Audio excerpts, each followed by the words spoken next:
What's up, everybody? Welcome to another episode of Why We Love PlayStation VR. Sitting across from me this week and every week, he's the secret to my success. It's Desra.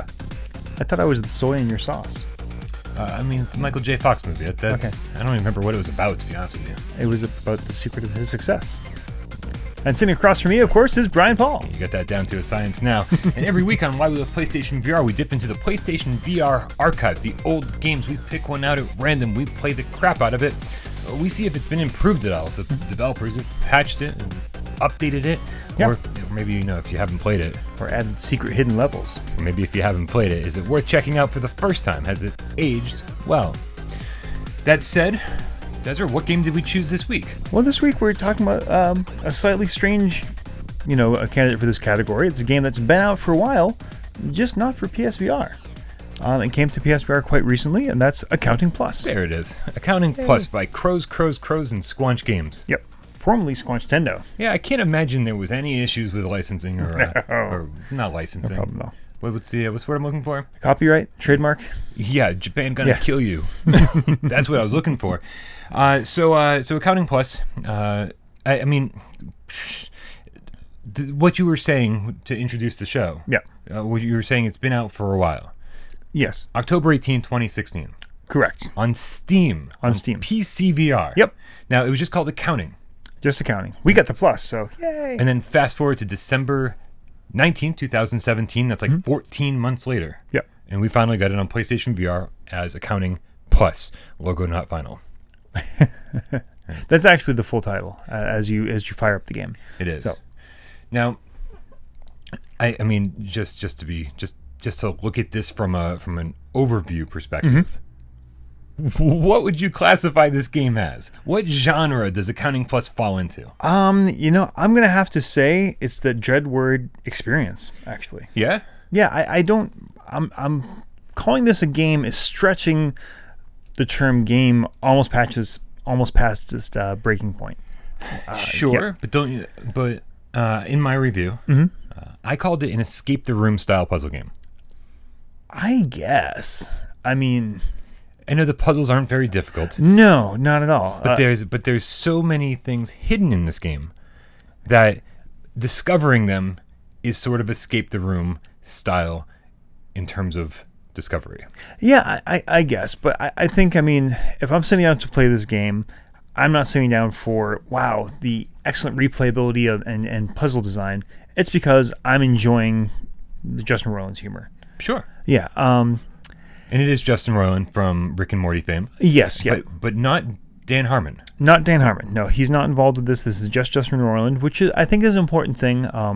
If you're a Rick and Morty fan, like I consider myself one, it's a team of Justin Roiland and Dan Harmon. Dan Harmon, who's, of course, on the Harmontown podcast, but probably more famous as the creator and head writer on Community, which is a sitcom on NBC, and a bunch of other stuff.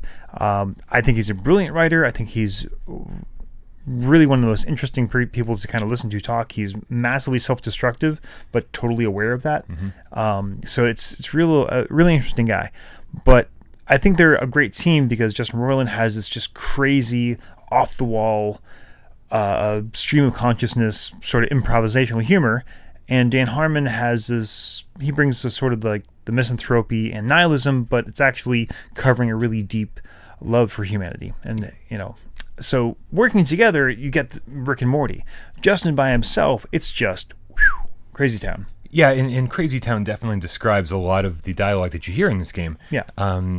But before we dive into that, sure. The first thing that happens when you start this game up, well, first it asks you, do you want to use Move controllers or do you want to use a DualShock 4? Yes. Thank you for that. It's very nice. And actually, you only need one Move controller. Right. But you can use two. Yeah. What I love about the Move controllers and whatever, just what I love about the input devices is that usually when, you pick up your hands, you pick up your Move controllers, and you look at your hands in VR, and there's hands, some semblance of a hand, and it usually doesn't really look much like your hands, right? They're usually twisted a strange way, or maybe they're like this or something. Or, of course, the infamous Skyrim, they're your Move controllers until you hold a weapon, then they're hands. It's so ridiculous. Yeah. But this gave us something a little bit different. They're mouse pointers. Right, they're like Microsoft Windows arrows. Yep, and when you click on something, it's just like the finger when you actually get the finger to click on something in some operating systems. So there's something very strange about that, where you look at them and you're like, this is very cool. Right. And you have Clovis. Thank you. The most relaxed narrator of all time. And that's what they drop you into. They drop you into this. It's almost like a Zen relaxation room, because the narrator is so calming and so relaxed that you're like, what the hell is going on here? And if you're not listening to the dialogue, and let me take a step back here for a second. The very first time I experienced this game, this taught me a tough lesson about being a YouTuber. I'll tell you this: is this popped up on the Australian store. A little early. Everything pops up on the Australian store early, and you know, like all the YouTubers like suddenly start texting each other and be like, the game's up, oh, go download it now, whatever. How much does it cost? Okay, go get your Australian gift card so you can download it from the Australian store. And it's a total mess. It's a total disaster. And I will tell you that when you get the message at 9:00 in the morning, and you wake up, you're like, oh, it's available. I got to go play this game. I got to go live stream it so I can be the first one out of the gate. It's not always best being the first one out of the gate. Nope. Especially when you are just crawling out of bed, you haven't had your coffee yet, and you're not really in the mood for anyone's bullshit. Yeah. Because I'll tell you. Oh, if you're not in the mood for bullshit, you've got the wrong game. Yeah, because I hated this game. Yeah. I'm not the biggest Rick and Morty fan. I enjoy the show. And when you were describing to me the difference between Dan Harmon and Justin Roiland, I was like, oh yeah, Justin Roiland definitely had a ton to do with this game, because it is nonstop. It's stream of consciousness, like mumbo jumbo garbage just being thrown at you incessantly. And that's what it sounds like when you haven't had your coffee yet and you're not ready to deal with the world. No, that sounds what it sounds like when you've had your coffee and you are ready to deal with the world. Except then it's funny then. Yeah, it's funnier than. I do need to say, because there's someone who's like firing up the comments right now. Dan Harmon is involved with this. He is. There is a hidden thing at the end. So at the end of the original accounting, there was, oh my gosh, Reggie Watts had a little kind of part, and in the Accounting Plus version, you do the same thing that you did to unlock Reggie Watts, and actually you get Dan Harmon sort of doing a little monologue thing. Interesting. I had no idea. But he's not one of the writers on the thing, but before we say he had nothing to do with this, yes, calm down. He was involved. You just have to find him.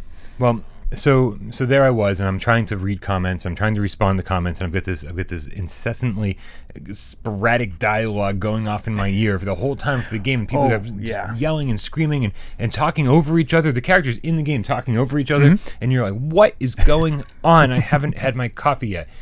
As a guy who likes stand-up comedy and then pretty much draws the line there, this game immediately wasn't for me. I came around. Oh, good. Came around. Okay. Never since Arizona Sunshine have I done a 180 on a game the way I did with this game. Really? Yeah, but Arizona Sunshine, it wasn't my fault. The game was kind of broken. Yeah. But now, Accounting Plus, I needed some coffee and some downtime and relaxation, and I need to become myself and whatever. Now, but you're in that menu screen, like the initial room where it's all calm and relaxing, and you have the narrator in your ear, and just it's like saying condescending but relaxing things. Yes. Like, you did a really good job there. When they're teaching you how to click turn. Yep. You click turn. You did a really good job. And then here's a trophy. You deserve it. Like, I mean, it's condescending, but it's also very relaxing. And you make your way to the PlayStation. Do you see what we did there? That's right. Wasn't that clever? Wasn't that clever? Right, so you can shoot hoops and you can kind of meander around and do stupid stuff, and then you get into the game. Drop into the game. And this is when things start to get a little bit insane. I just... Well, actually, it doesn't quite... Like, so you basically drop into this office, and it's an accounting office, and I guess the conceit is you're there for your first day of work, maybe, and you're being trained to use their new accounting software. It's what it seems like, for sure. Yeah. There are file cabinets piled to the ceiling. It's not your normal accounting office. Right. And the voices that are kind of talking to you are what's ostensibly your boss and some other underling who are kind of yelling back and forth at each other and at you to tell you how to get the headset on. Yeah. Because that's the new breakthrough in accounting software, of course, is virtual reality. Right. And so throughout the game, you're constantly putting on and taking off VR headsets to the point where it's very Inception. Yeah, it's nested VR, so you actually are kind of like to get out of different situations. I don't know how much we want to give away as far as spoilers, but you have to put on a VR headset that gets you to another place. Yeah. And you think it's just, okay, story to story to story, but then eventually something happens when you realize that, yes, you're actually nested and you kind of loop through the whole thing at least once. It's very strange. Yeah. And you definitely lose track of how many VR headsets you have on. You forget how deep you are into this thing. But it doesn't take long. So at first, they're instructing you to put on the first VR headset, and then it's just balls to the wall crazy. Yeah, I think. What is the big white puffy creature that's shown in all the? It's just the tree guy. It's just the tree guy. I think that's just his name. Yeah, it's as far as I know. I'm not like the super Rick and Morty fan, so I don't think it's a reference to anything from the show. Yeah. I think it's just original for this. And honestly, I think he might actually be my favorite part of the game. He's so obnoxious. And just, look, I've got no problem with swearing on my comedy. And I think, we've gotten to this point so much in our culture where, like, swearing is just not even a big deal. Right. But just the way he's dropping the F-bomb, just every other syllable is just amazingly hilarious, I think. Like, get the fuck out of my tree. What are you doing with my tree there? Why are you picking up that phone? Who are you talking to? Don't put... just the nonsensical, like, anger and hatred towards you for doing anything is hilarious. And that actually speaks to something else. The way the characters react to you in this game is something that, I guess I've seen in other games, but never quite in the way that this does it. There's at one point where these kids are like making fun of you and stuff, and then you go and you like pick up a brick. Yeah. And the second you pick that brick up, they're reacting to you like, oh, what are you gonna do with that brick? What are you gonna do with it? Put that down, man. That's crazy. And you're just like for a game that's a cartoon. Mm-hmm. We didn't even talk about that. It feels like these characters are oddly real because of the way they're reacting to your actions. Yeah. And it is a cartoon. Oh yeah, no, it's and as far as aesthetic goes, it does that trick that a lot of other VR games have done. Is like, okay, well maybe graphically this isn't the most intense situation, but we can use flat shading, cel shading, and make this cartoony and make it look pretty crisp. Actually, it's a pretty good looking game. It is a pretty good looking game, and they pull off the cartoon aesthetic without really doing cel shading, which is nice because we've seen so much cel shading in different games, from Rick and Morty proper to Job Simulator. Man, all kind of the same. Yeah. Actually, wait a second. All right, it's all coming together. Which one of these things is just like the other? Exactly. So it is good to see that, and I don't know. So I don't even know what to say about this. Because there is a story, but it's almost so nonsensical that just getting through it and seeing the different situations that the developers are putting you in, and hearing the dialogue. So I'm kind of actually at this point. Saying that maybe you're onto something. I think this is more of an experience because it's just an excuse to listen to their nonsensical dialogue. Yeah, and that's where I think it's watching a show that you get to do stuff in. Yeah, because the puzzles are so easy. It's not that there's like they're hard to figure out. There's just like literally nothing else to do except solve the puzzle. Yeah. For instance, again, I don't want to. Give away too many spoilers, but really, like, the only things you can do in the room, if you do them all, eventually you will do the thing that solves the puzzle. Exactly. Yeah. So it's not particularly deep that way, but it is very entertaining, and you can sit there for what seems like an insanely long amount of time, and there's just the dialogue is not looping. No, they must have recorded like hours of dialogue. Yeah. And this game is, if you kind of blast through it. 30 to 45 minutes each run through. Oh yeah, if you actually know what you're doing and don't want to listen to what's going on, easily 30 minutes. Yeah. But if you actually listen to everything and find everything, I don't have that much free time, man. No. No, it's very strange, and if you want to sit there and listen to the dialogue, it really doesn't loop. It does seem to go on forever. And I think it's worth playing through.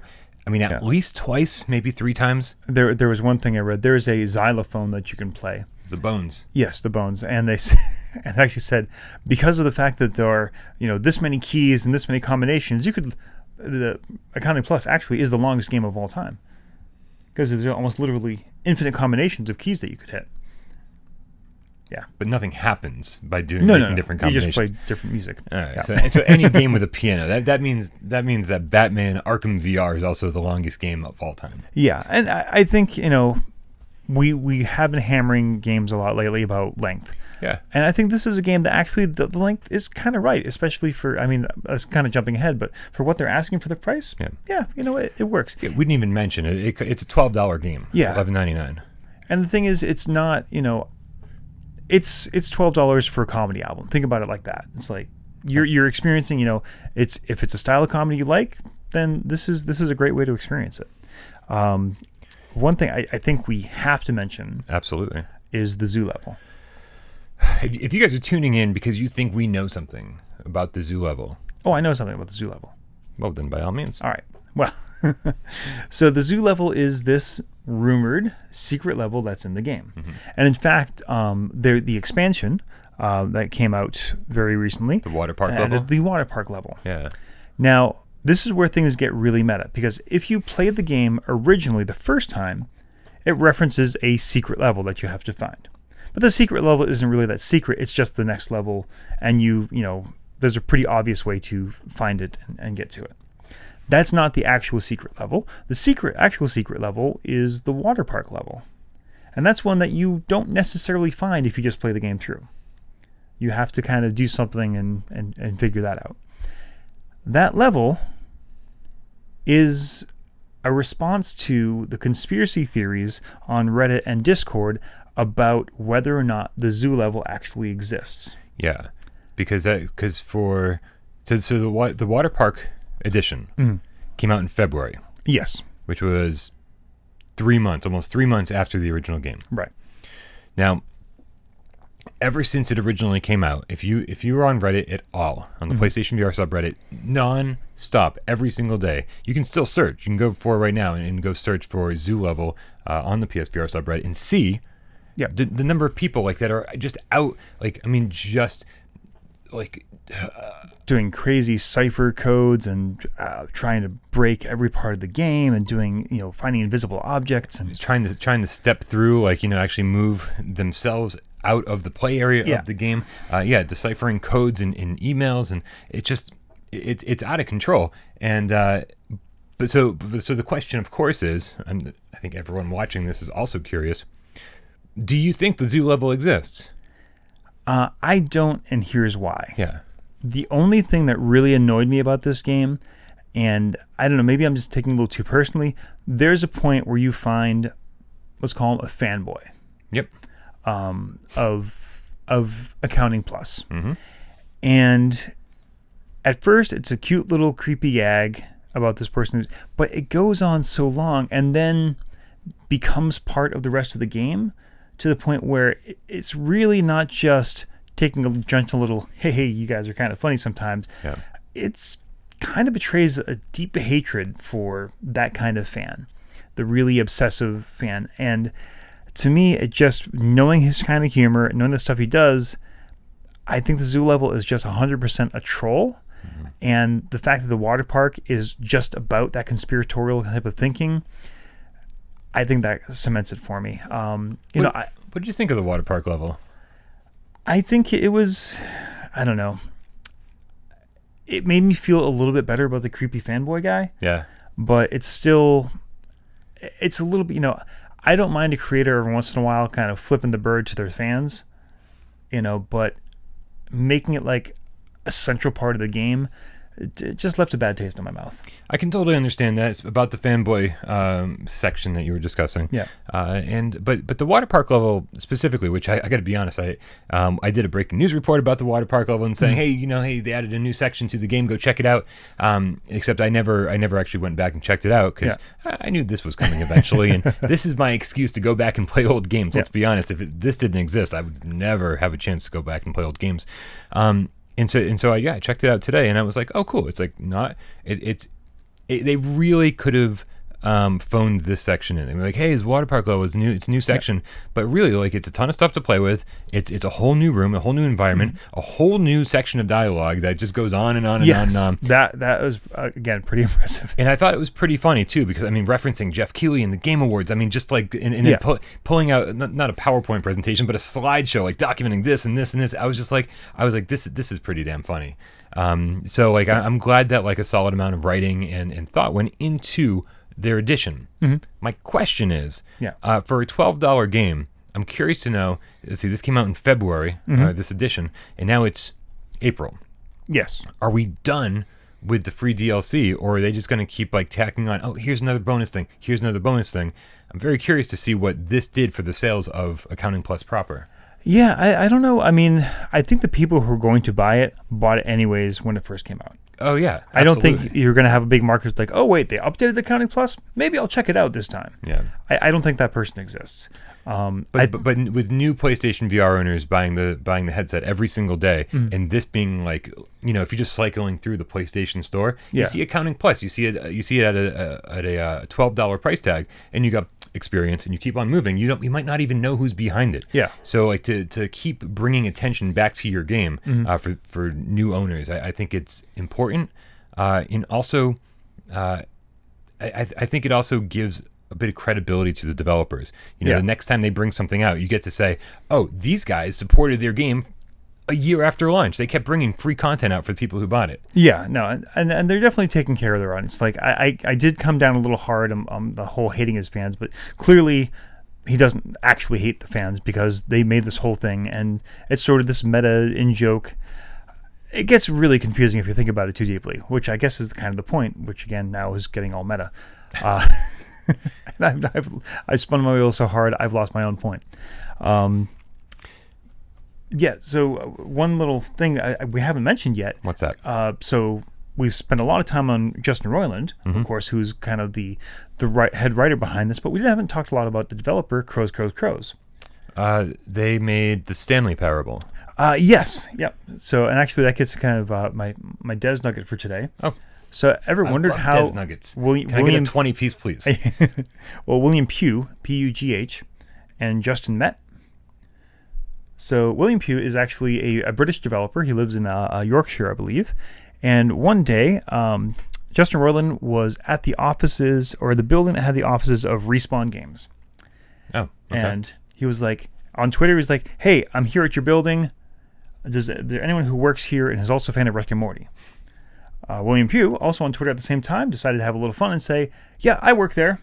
He doesn't. And I'm a huge Rick and Morty fan. He is.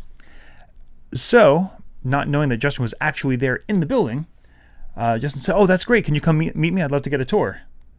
William actually panics and says, sorry, I actually don't work there, but I'm actually a big fan, and I made the Stanley Parable. Justin Roiland was like, oh, I love that game. Let's talk. So instead of... It's funny, going from like 5 minutes away from Justin Roiland working with Respawn to make a game, now they met on Twitter, and like a month later, they're in LA. They knocked out the basic idea for this game and all of the dialogue in a week. Except that doesn't surprise me even the slightest. No, that part it doesn't surprise me. Because the dialogue sounds like somebody hit record. Yeah. And then just went on an improv rampage. Oh yeah, if you've ever seen any of the behind the scenes footage of Rick and Morty and watch Justin working, that's exactly what it is. It's basically just, okay, turn the mic on and leave the room and come back 6 hours later. The editors, like the editors of Rick and Morty and this game, deserve all the Emmys. Just all the Emmys. Yeah. So before we rate this thing, is it because that's pretty much where we're at? I think so. Okay. Before we rate this thing, I do need to ask because we're kind of back on a regular schedule of filming these and getting them up within a week. Yeah. So my question for you is, as of today, you have played and reviewed Rick and Morty Virtual Reality. Okay. Yes. Which is the better game? I would have to. So, asking that question that way is kind of misleading. Like, which is better? I can answer that question. Which is better? Because I don't think Accounting Plus is really that much of a game. Which is the better purchase? Yeah. At this point, I'd have to say Accounting Plus. is a better purchase. I think Rick and Morty is a better game, as in it's more of a game, but it's got some other issues. You can look at my review or my live stream and find out exactly what those are. Teaser. But I think Accounting Plus, the price is right. The experience is no more. It's not claiming to be any more than it is. Yeah. It's just, you know what? You want to play, you want to put on your PSVR and enjoy Justin Roiland's humor. That's what we're doing. At the very beginning of Rick and Morty, before you even get into the garage with the laundry room or whatever, there's that big wall full of spaces where discs could be. Yes. And there's only one. Yes. It makes me very excited to do an episode of Rick and Morty Virtual Reality in about a year from now. When that board is filled up with more discs. Well, here's the thing. Oh, God. When you finish the game, yeah, that board is full of discs. Oh, well, look at that. This is what happens when Des finishes a game and I don't get to review it. Yeah, but the discs are all the levels you just did. They're not... Yeah, because I did the same thing. I'm no longer excited. This is fantastic. Oh, my gosh. This people are saying this is such a short thing, but it's only one disc of all these options. Damn it. Yeah. I'm no longer excited to go back to Rick and Morty. And that's exactly what happened to me. You can actually hear it in my voice as I go back to that screen in the live stream. Oh no! So yeah, I'll definitely check that out then, because I was very excited and now I'm not excited at all. Let's rate this game. Let's rate Accounting Plus. So our rating scale, number 1, you need to buy this. If you have a PSVR, this has to be in your library. No discussion. Pay whatever it costs. Just get this now. Yeah. 2 is, it's okay if it's a genre you particularly enjoy, or if it's on sale and you have money burn a hole in your pocket. Yeah, why not? And 3 is no. Do not buy this. Friends don't let friends buy crap. We cannot reward these people. We need to vote with our dollars. So what do you think? 1, 2, or 3? You know what the funny thing is this is probably the first time I've gone into an episode of Why We Love PlayStation VR not had a rating in my head. Okay. But I've just decided. Yes. I'm going to call this a 1. Really? And here's why. Wow. Okay. Here's why I'm calling this a 1. Because it's the perfect combination of humor, very light puzzle solving, exploration, discovery, and it is funny. Like, I'm not a guy who loves comedy. Yeah. But I like what I like, and I pretty much don't like anything else. And the more I played this game, the more I got into that style of humor. Like, I think it converted me over the course of time. Okay. And by the time I got around to my second playthrough, I was like hearing the same things and then laughing out loud. Yeah. I was like, I didn't laugh the first time, but I definitely laughed the second and definitely the third time. And in the price, when you have a game that's $12, like there's a certain threshold, like where you go, you know what? This is worth a risk. And if I'm out $12 at the end of it, it's not that big of a deal. And I think $12 is the threshold. I think it's the magic number where you can say everything $12 and under is totally worth taking a risk on. So even if this isn't your style of humor, this style of gameplay or whatever, I'm like, for $12, it's almost risk-free. Yeah. Also, Super Amazeballs, $5. Go get it. Jesus, $5. So yeah, it's very strange for me to say this, especially for a game that I hated off the bat. But yeah, I can't imagine very many people not liking this. Yeah, I'm gonna kind of jump on what you said there, but I'm gonna still say it's a 2, because you have to like his sense of humor. But I didn't. Yeah. I didn't, and he converted me over the course of the time. Okay. I'm not arguing with your score, by the way. I'm just saying that for me, that's why. Okay, sorry. Coffee just kicked in. That was strange. No, and he's definitely, there's absolutely a style there. There's a type of humor that, when done well, is, like, do something funny, and it's funny. Do it again, it's a little less funny. Do it again, it's a little less funny. Do it again, it's even less funny. And you keep doing it, and eventually it cycles back to being hilarious. Yeah. If you look back to the Family Guy, right. If you remember that. Monty Python does it great, And Justin Roiland, especially in shows like this, it is that over and over and over again. So if that kind of humor appeals to you, then this is going to be fantastic for you. And things like the xylophone thing, it is funny and arousing and weirdly disturbing and kinky all at the same time. I had incredibly mixed feelings about that situation. Things I need to check out. Discovering secrets in this game Like I don't even want to tell you like Just keep hitting the bones. So I don't want to tell you this thing I discovered the second time around because it's just you don't want to ruin the excitement of discovery for people. Yeah.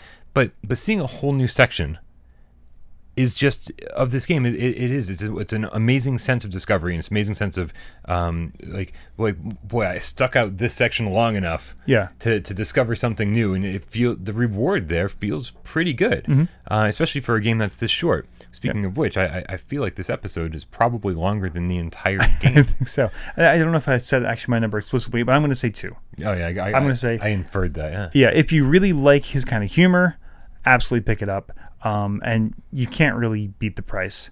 I think if this was more expensive, if it was like $20 or even $30, this would no. But I think they know exactly. I think it's the perfect price for what it is. They're not claiming that it's anything more than what it is, and it works. We didn't even talk about that. That like the actual controls and everything are smooth, flawless. If you're noticing a pattern here, these are all things that are wrong with the Rick and Morty game. But in VR, one of my favorite things to do is just pick things up and throw them. And this game gives you a ton of stuff to pick up and throw. It's just fun. It's stupid. Yeah. But it's stupid fun. I'm gonna use this board. What about the key? Did you throw anything at the key? They throw anything. Okay. Yeah, we're not going to spoil anything. Okay, no spoilers. Okay. All right, so that pretty much does it for another episode of Why We Love PlayStation VR. What did you think of Accounting Plus? Did you like it as much as we did? Did you hate it? Are you not a fan of Justin Roiland humor? I can see this being a thing, but oh yeah. But on the other hand, I converted. Also, my big question at the end of every episode is, we didn't think there was an episode here. For sure. No. We definitely didn't think there was an episode for Headmaster until we started talking about it. We couldn't shut up about that game. But so what other PlayStation VR games do you want us to talk about? Trust us, we have a list in mind, but we're always willing to hear suggestions to add to the list. Let us know. Except Mervils. That ain't ever going to happen. I really hate this show. 1,000 Patreon subscribers, then we'll talk. 1,000 Patreon supporters or 1,000 Patreon dollars? 1,000 Patreon supporters. Oh, good luck. This show's not even going to run that long. Here it is. That's what you think. All right, for another episode of Why We Love PlayStation VR, I'm Brian Paul. I'm Desra. And we'll see you next week.